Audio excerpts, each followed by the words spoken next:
Good afternoon friends. विद्यार्थी मित्रांनो, यापूर्वीच्या व्हिडिओमध्ये आपण गोदामाचे प्रकार आणि गोदामाचे कार्य बघितले. आज आपण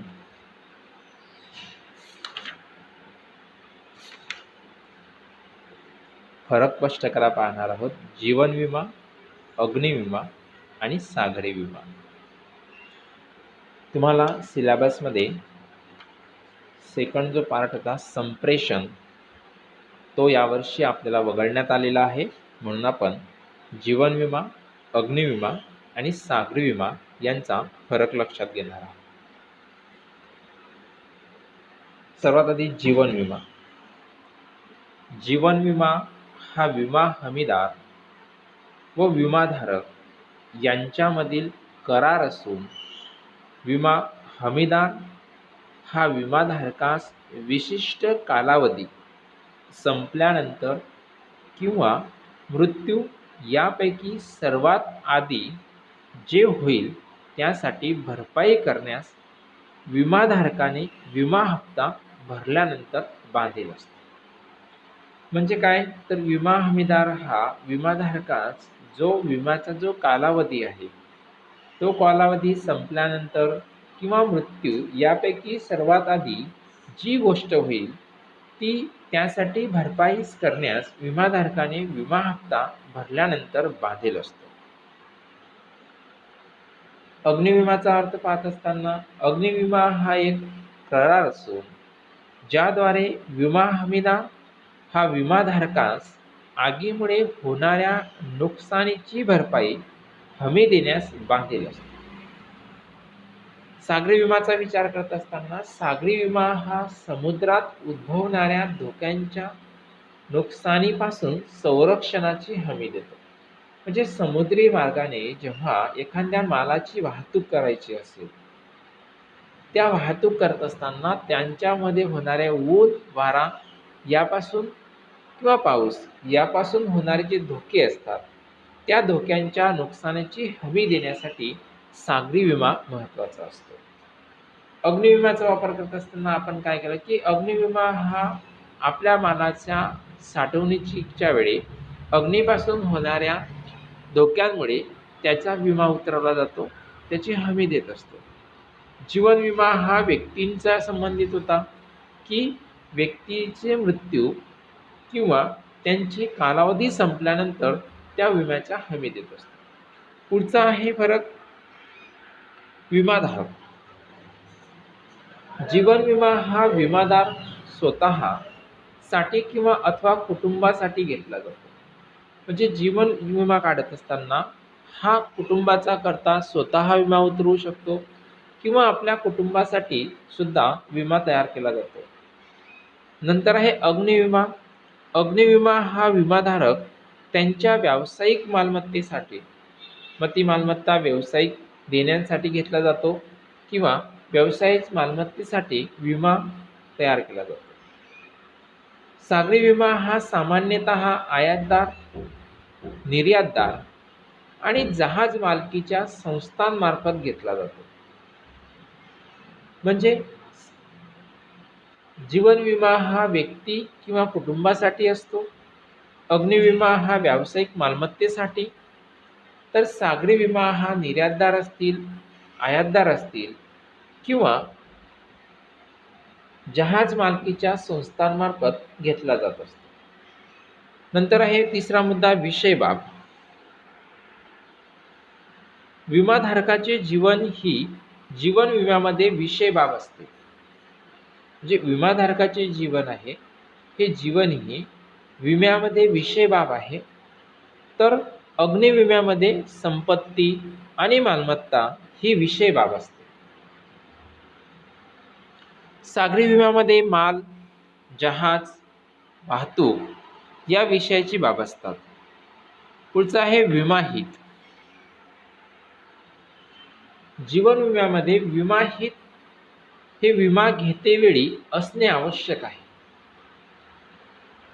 म्हणजे विमा कोणत्या हितासाठी तयार केला जातो हे ज्या वेळेस आपण विमा घेत असतो तेव्हा असणे आवश्यक आहे. अग्निविम्यात विमाहित हे नुकसानीच्या वेळी आणि करारकर्ते वेळी देखील असणे आवश्यक आहे. सागरी विम्यात विमाहित हे नुकसानीच्या तसेच करारकर्ते वेळी असणे आवश्यक आहे. कालावधी. पुढचा मुद्दा आहे कालावधी. जीवन विमा हा कितीही वर्षासाठी विमादायाच्या मृत्यूपर्यंत कितीही कालावधीसाठी घेता येतो. अग्निविम्याची मुदत साधारणतः 1 वर्षापर्यंतच असते. सामान्यतः सागरी विमा लहान कालावधीकरता असून 1 महिन्यापासून 1 वर्षापर्यंत असतो. 1 वर्षापेक्षा जास्त कालावधीसाठी सागरी विमा मिळत नाही. म्हणजे जर आपण कालावधी बघितला तर जीवन विम्याचा कालावधी हा कितीही वर्षासाठी किंवा मृत्यूपर्यंत असू शकतो. अग्निविम्याचा कालावधी हा 1 वर्षासाठी असतो. तर सागरी विमा हा साधारणतः 1 महिन्यापासून तर 1 वर्षापर्यंत मिळत असतो. 1 वर्षापेक्षा जास्त विमा वितरवायचा असेल तर आपल्याला सागरी विमा मिळत नाही. नंतर भरपाई. भरपाई ही मृत्यूपश्चात अथवा विशिष्ट मुदतीपर्यंत यापैकी आधी जे होईल तेव्हा मिळते.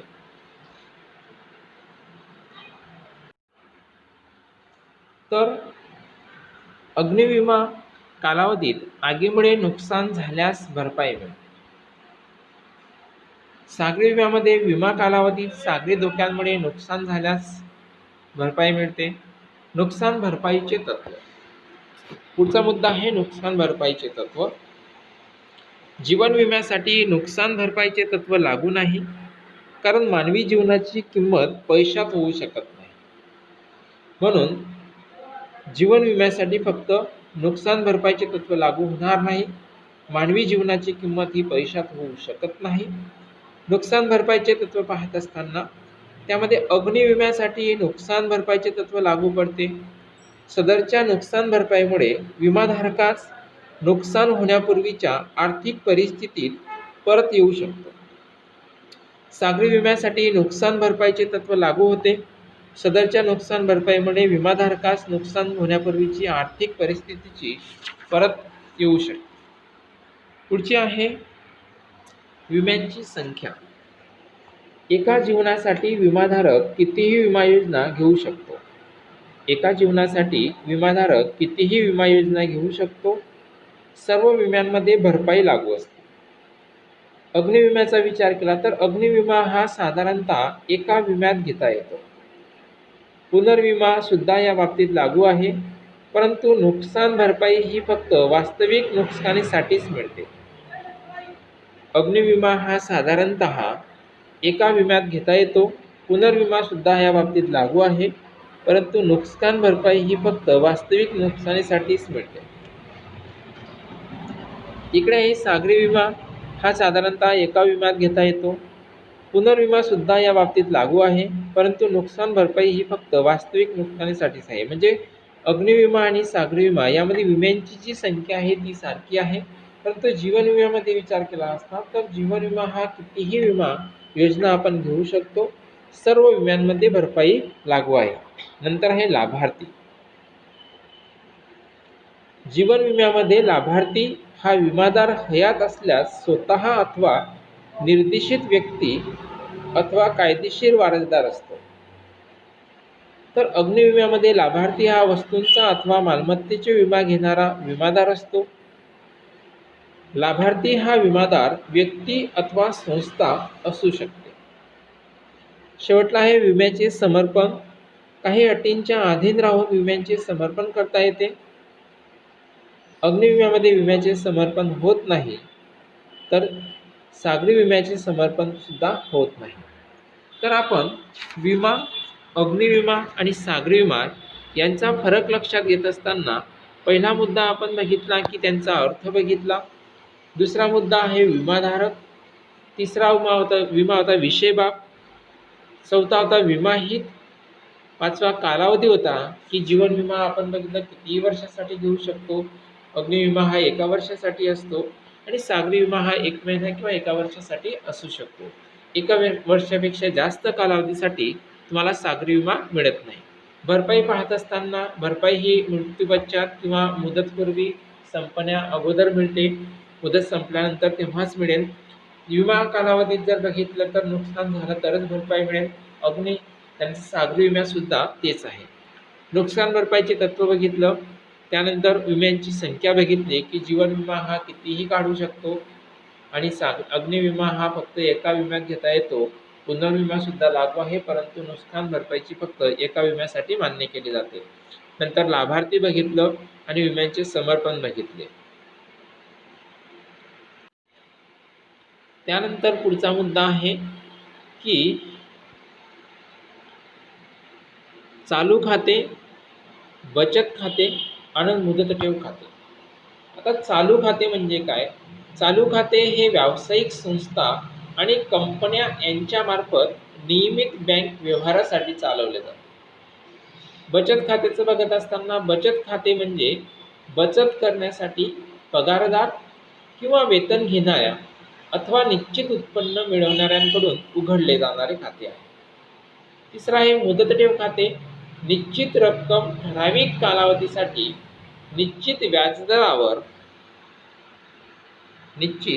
व्याजदरावर ज्या खात्यामध्ये गुंतवली जाते त्या खात्यास आपण मुदत ठेव खाते असे म्हणतो. पुढचा मुद्दा आहे पैसे काढण्याची सुविधा, त्याला आपण विड्रॉल असे म्हणतो.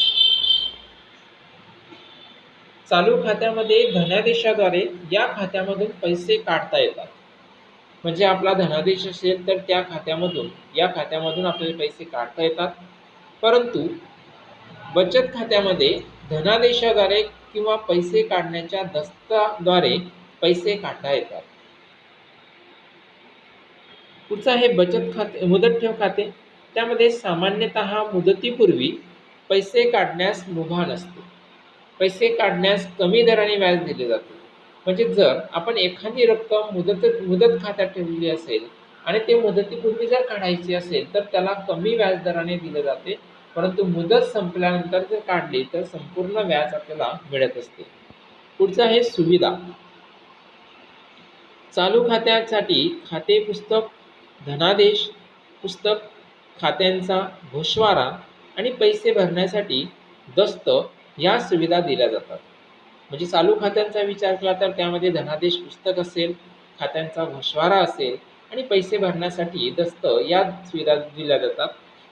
त्यानंतर बचत खात्यामध्ये जर विचार केला तर बचत खात्यावर सामान्यतः खाते पुस्तक असेल, धनादेश पुस्तक असेल किंवा खाते गोषवारा सुविधा दिल्या जात असतात.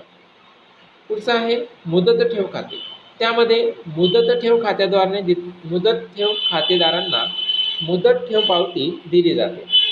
नंतर आहे योग्यता. व्यापारी, लहान विक्रेते किंवा व्यावसायिक या संस्था इत्यादींसाठी योग्य आहे. चालू खात्याचा विचार केला तर लहान व्यापारी असतील किंवा लहान व्यावसायिक असतील किंवा लहान विक्रेते असतील यांच्यासाठी चालू खाते हे फार महत्त्वाचे आहे. निश्चित उत्पन्न मिळवणाऱ्यासाठी योग्य आहे. म्हणजे बचत खात्याचा विचार केला तर निश्चित उत्पन्न जे व्यक्ती मिळवत असतात त्यांच्यासाठी बचत खाते योग्य आहे. आणि पुढचं आहे मुदत ठेव खाते. त्यामध्ये विचार केला तर ठराविक काळाकरता अधिकची रक्कम असणाऱ्यांकडून योग्य आहे. म्हणजे एखाद्या व्यक्तीचं उत्पन्न जास्त असेल तर तो व्यक्ती मुदत ठेव खात्यामध्ये आपली रक्कम ठेवू शकत असतो. पुढचं आहे निर्बंध.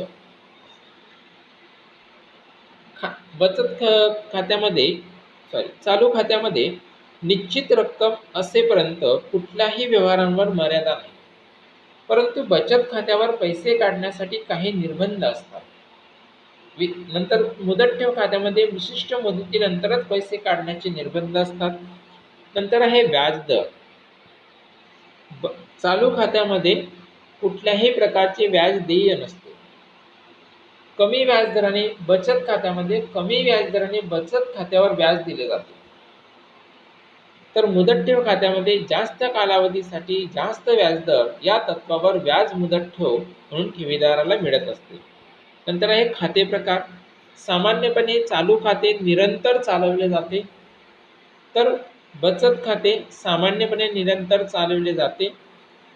तर मुदत ठेव खाते ठराविक कालावधीसाठीच मुदत ठेव खाते असते. नूतनीकरण केल्यास मुदत वाढविता येते.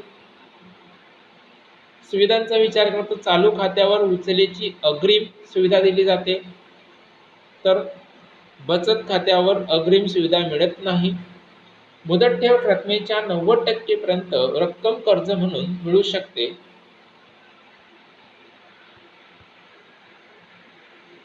तर आपण चालू खाते, बचत ठेव खाते आणि मुदत ठेव खाते यांचे फरक स्पष्ट करताना अगोदर अर्थ पाहिला, नंतर पैसे काढण्याची सुविधा, परत सुविधा, योग्यता, निर्बंध, व्याजदर, खाते प्रकार आणि सुविधा वरील 8 मुद्द्यांच्या आधारे आपल्याला बचत खाते, चालू खाते आणि मुदत ठेव खाते यांचा फरक स्पष्ट करता येतो. आता पुढील मुद्दा व्यावसायिक बँक आणि मध्यवर्ती बँक. व्यावसायिक बँक आणि मध्यवर्ती बँक यांचा फरक पाहत असताना सर्वात आधी कार्य, व्यावसायिक बँकेचे कार्य कोणतं आणि मध्यवर्ती बँकेचे कार्य कोणते. त्यात व्यावसायिक बँकांचे प्रमुख कार्य म्हणजे लोकांकडून ठेवी स्वीकारणे आणि उद्योग व इतरांना कर्ज पुरवठा करणे. आपण बघितले कोणतीही व्यावसायिक बँक काय करते की जे उद्योग असतील, जे उद्योग समूह असतील त्यांना कर्ज पुरवठा करण्याचे कार्य व्यावसायिक बँक करत असते. तर मध्यवर्ती बँकेचं कार्य पाहत असताना मध्यवर्ती बँकेचे प्रमुख कार्य म्हणजे देशातील वित्त पुरवठा सुरळीत राखणे. देशामध्ये जो वित्त पुरवठा आहे ते सुरळीत ठेवण्याचे कार्य मध्यवर्ती बँक करत असते. दुसरा आहे चलन छपाई. व्यावसायिक बँकांचे प्रमुख कार्य म्हणजे लोकांकडून ठेवी स्वीकारणे आणि उद्योग व इतरांना कर्ज पुरवठा करणे. तर मध्यवर्ती बँकेचे प्रमुख कार्य म्हणजे की चलन छपाईची प्रमुख जबाबदारी ही मध्यवर्ती बँकेची असते. नंतर आहे ठेवी स्वीकृती. व्यावसायिक बँका सामान्य लोकांकडून ठेव स्वीकारू शकतात, तर मध्यवर्ती बँका लोकांकडून ठेव स्वीकृती करू शकत नाही. नंतर आहे कर्ज पुरवठा. व्यावसायिक बँका उद्योगांना आणि वाणिज्याला मागणीनुसार कर्ज पुरवठा करतात. कर्ज पुरवठ्याच्या संबंधित जर विचार केला तर व्यावसायिक बँका ह्या उद्योगांना आणि वाणिज्याला मागणीनुसार कर्ज पुरवठा करतात, तर मध्यवर्ती बँकेवर भारत सरकारची मालकी व नियंत्रण असते. पुढे आहे बँकांची संख्या. भारतामध्ये विविध व्यावसायिक बँका कार्यरत आहेत. भारतात एकच मध्यवर्ती बँक आहे. भारतीय रिझर्व्ह ही बँक भारतातील मध्यवर्ती बँक आहे आणि ती बँकांची बँक म्हणून कार्य करत असते. पुढचं आहे वित्तीय धोरण. व्यावसायिक बँका कुठल्याही प्रकारचे वित्तीय धोरण ठरवत नाही. व्यावसायिक बँका कुठल्याही प्रकारचे वित्तीय धोरण ठरवत नाही, तर भारतातील वित्तीय धोरण ठरवण्याची व राबवण्याची जी जबाबदारी आहे ती मध्यवर्ती बँकेची असते. नंतर आहे बँकांची संख्या. भारतामध्ये विविध व्यावसायिक बँका कार्यरत आहेत. भारतात एकच मध्यवर्ती बँक आहे. भारतीय रिझर्व्ह बँक भारताची मध्यवर्ती बँक आहे. वित्तीय धोरण. व्यावसायिक बँका कुठल्याही प्रकारचे वित्तीय धोरण ठरवत नाही, तर भारतातील वित्तीय धोरण ठरवण्याची व राबवण्याची जबाबदारी मध्यवर्ती बँकेची आहे. नंतर नियंत्रण. व्यावसायिक बँका कोणावरही नियंत्रण करू शकत नाही, परंतु भारतातील सर्व बँकांवर नियंत्रण ठेवण्याची जबाबदारी ही मध्यवर्ती बँकेची आहे. म्हणून व्यावसायिक बँक आणि मध्यवर्ती बँक यांचा फरक लक्षात घेत असताना आपल्याला त्यांचं कार्य लक्षात घ्यावं लागेल, त्यांची चलन छपाई लक्षात घ्यावी लागेल, ठेवी स्वीकृती, त्यानंतर कर्ज पुरवठा, मालकी लक्षात घ्यावी लागेल की व्यावसायिक बँका ह्या खाजगी आणि सरकारी मालकीच्या असतात, तर मध्यवर्ती बँकेवर भारत सरकारची मालकी आणि नियंत्रण असते. बँकांची संख्यांचा विचार केला तर भारतामध्ये विविध व्यावसायिक बँका कार्यरत आहे आणि भारताची एकच बँक अशी आहे की भारतीय रिझर्व्ह बँक म्हणून भारतातील मध्यवर्ती बँक म्हणून कार्य पाहत असते. वित्तीय धोरणाचा विचार केला तर व्यावसायिक बँक कुठल्याही प्रकारचे वित्तीय धोरण ठरवत नाही, परंतु भारतीय वित्तीय धोरण ठरवण्याची व राबवण्याची जबाबदारी ही मध्यवर्ती बँकेची असते. नियंत्रणाचा विचार केला तर व्यावसायिक बँका कोणावरही नियंत्रण करू शकत नाही. भारतातील सर्व बँकांवर नियंत्रण करण्याची जबाबदारी मध्यवर्ती बँकेची असते.